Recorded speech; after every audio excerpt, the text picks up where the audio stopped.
Most people, when they think about using a wing nut, think about threading it onto their bolt, like so. Maybe you're thinking about it backwards. Maybe there's a better way. What if you rethought your process and reversed the wing nut, and we put it onto our bolt like so? What does that do for us? It does a lot.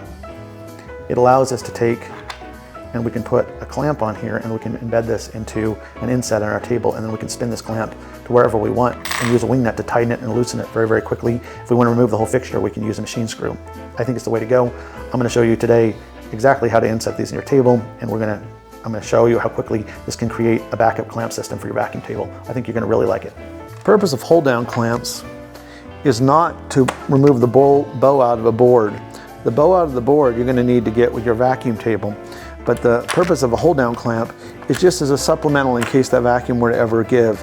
So you really want a very, very fast way to deal with it, and this is my solution that I put in my vacuum table jig. I went ahead and put inserts around the outside. I mean, I put them all over because they're so easy to put in. I could probably have gotten away with 2 of them or 1 of them even. So we're going to want to get a few measurements. They give you some general measurements on the package, but I always like to check them. So the measurements that we're going to want to make with our digital caliper are the length of this. We're going to want to know what the diameter of this lip is and how far it goes down. And we're going to want to know how wide they are at the outermost part of the threads and the innermost part of the threads. So here's the values. I'm a VCarve Pro, and we're going to show you how to set up your toolpaths to create the pockets for your threaded inserts. Super easy to do. I've arbitrarily chose a job dimension size of 400 by 400. You could use whatever size your vacuum table is. If you wanted to do it on a vacuum table, you could do your whole Spoilboard. Once you see how to do one, you can replicate them very, very easily. Go ahead and put your datum in the bottom left-hand corner, click OK. Go up to Create Vectors, click on the Draw Circle tool. Then change your center point to 0, 0, and we're going to do a radius, a diameter of 9 millimeters, and we're going to create it. And down here on the bottom, you're going to see that it created our first circle, and we're going to do one more. So with that still selected, we're going to change this second radius to 11.5, and we're going to hit Create. And believe it or not, that's going to be the cornerstone of our entire board. And if we wanted to duplicate this elsewhere on the board, what we can do is we can grab these. We can go down under Offset and Layout in the second tool over, Array Copy. We can do Array Copy, and we can do the offset, and then you can just tell it how many you want it to space these across the board. So if I wanted them, spread across every inch on the board, which is probably way too much, I could do the metric equivalent to inches, which is 25.4. And let's see what our pattern would look like if I click on this, and there would be a pattern, and every inch centered on the inch would be all these spots that we could put insets. That's probably a bit much to do it every 1 inch, but let's say that's what you wanted. You of course could adjust this super easy. You could go in here and select individual ones and just hit delete and then get rid of them. You could select individual ones and go in here and delete off whatever you want. Let's go back to our original one. So this is our original one. Now let's go set up our tool paths for this. If you remember, this outer one is going to be our lip. So we want to pocket that out first. So I'm going to go over to tool paths. Click on this tack so that it holds it in place. I'm going to zoom in so you can see a little better what we're doing. So with this one selected, we're going to go to Pocket. We're going to start at a depth of 0, which is the surface of our board, and we want to go down 2.1 millimeters. That'll be enough that we should be able to be fine, and it will take that insert lip and put it below the surface of our table when we're all done. We're going to use a downcut 1/4 inch bit in mill, and we'll do the offset, and I'm just going to call this lip pocket. 1/4 bit. Depth of cut is 2.1 millimeters. Calculate. Toolpath, go back in here. I'm going to select the inner circle, and we're going to go back to the pocket toolpath. Since we've already pocketed out this entire area, we might as well start at a depth of 2.1. It'll make this faster. And I want to go slightly greater than the length, so there's a little leeway so we know we can make it below the surface when we fix this into our melamine board. I'm going to go 10.1. That gives us 0.2 of a millimeter extra that it's going to be below the surface. That's nice. We're going to use the same in mill as we used before. Since the diameter of this is greater than our bit, we should be all right with a downcut bit. If you want to use an upcut bit to get rid of some of that sawdust, it's not going to hurt anything. It's not going to mar our surface because our melamine has already been machined away. So it's up to you if you want to switch to an upcut bit, that would be fine. We're going to use offset again, and I'm just going to call this inner hole quarter bit depth of cut. And we're going to use the full depth, even though we're really going from 2.1 to 10.1 millimeters. Calculate.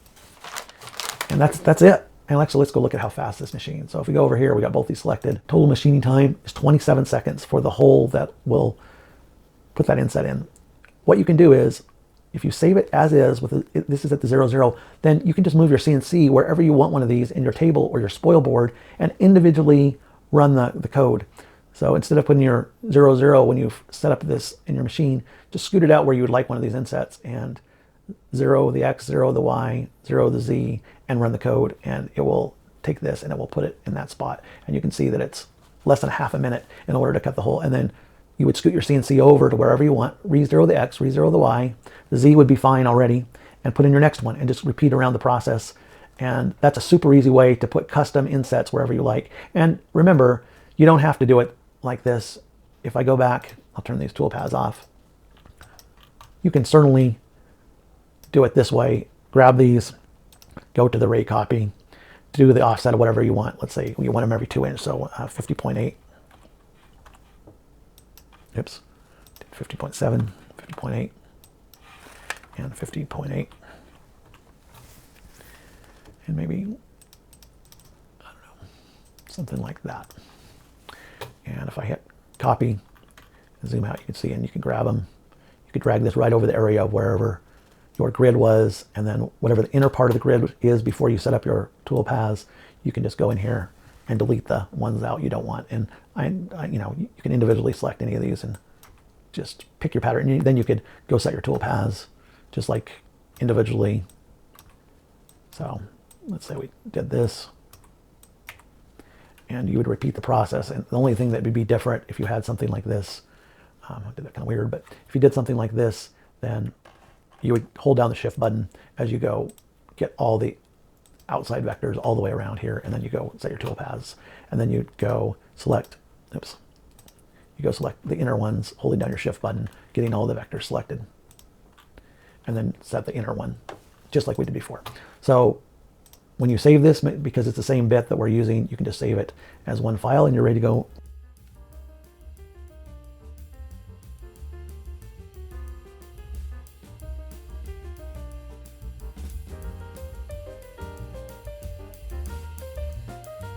Installing these insets is very, very easy. All you have to do is go to your CNC hole, set your inset on there, try not to block the camera here, and you just twist and it'll grab the threads. First time in, and then make sure you grab it nice and snug. It should be below the surface, and you'll be ready to go. Ready to put on your hold down clamp, and these will just stay in your table. And like I said, you don't need 12 around the outside of this. You only probably need a few, and you can use this on your main spoil board as well. So I'll show you the parts. Here's the supplies you're going to need in order to make this. You're going to need some threaded inserts. I got these off of Amazon, but this is the pack that I bought. They're not very expensive, and this particular pack actually came with the Allen key that was the right size to twist this into your table. Machine bolts I got by buying them at the big box store, and they have to have the same thread count as the nuts that we buy. So these are the wing nuts, these are these. You don't need as many as these. I just bought them in a pack of 25 and 50 because it was almost the same price as just buying a couple. And I like using 1/4 inch for my jigs. So you might already have something like this around. So it just depends on how many of these you want. But honestly, a few wing nuts is going to cost you almost as much as an entire pack of 50 of them. So if you're going to be making a bunch of jigs, you might want to just consider buying a large pack at the big box store. And then you're going to need some sort of scrap piece of wood that you can put a 1/4 inch bit through to cut a hole, or you can go fancy and have a metal hold down clamp. And that's really all you need. Hope you enjoyed this video. If you could hit like and subscribe, I'd really appreciate it. I want to wish you a Merry Christmas. I'm going to show you this in action, and I have a Christmas message for you as well.